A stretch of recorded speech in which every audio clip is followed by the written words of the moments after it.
কাবা শরীফ ধ্বংস ও শেষ জামানার সত্য ঘটনা। এক সময় এমন আসবে যখন ইসলামের নাম ছাড়া কিছুই অবশিষ্ট থাকবে না। কোরআনের অক্ষর থাকবে কিন্তু তার উপর আমল থাকবে না। এই হাদিসটি থেকে বোঝা যায় শেষ সময়ে ইসলাম বাহ্যিক রূপে থাকবে কিন্তু মানুষ বাস্তবে তা মানবে না। রাসূলুল্লাহ সাল্লাল্লাহু আলাইহি ওয়াসাল্লাম বলেছেন, এক সময় রাতে কোরআন আল্লাহ তুলে নেবেন। তখন কোরআনের একটি আয়াতও মানুষের বুক বা কিতাবে অবশিষ্ট থাকবে না। অর্থাৎ কিয়ামতের ঠিক পূর্বে কোরআন পৃথিবী থেকে উঠিয়ে নেওয়া হবে। কাবা ধ্বংস হবে এক আবিসিনিয়ান অর্থাৎ ইথিওপীয় ব্যক্তির হাতে।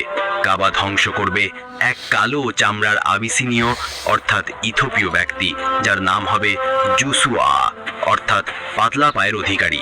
এই ব্যক্তিকে জুসুয়া আল সুয়াইকাত্তাইন বলা হয়েছে। তিনি আফ্রিকা দিক থেকে আগমনকারী হবেন এবং তখন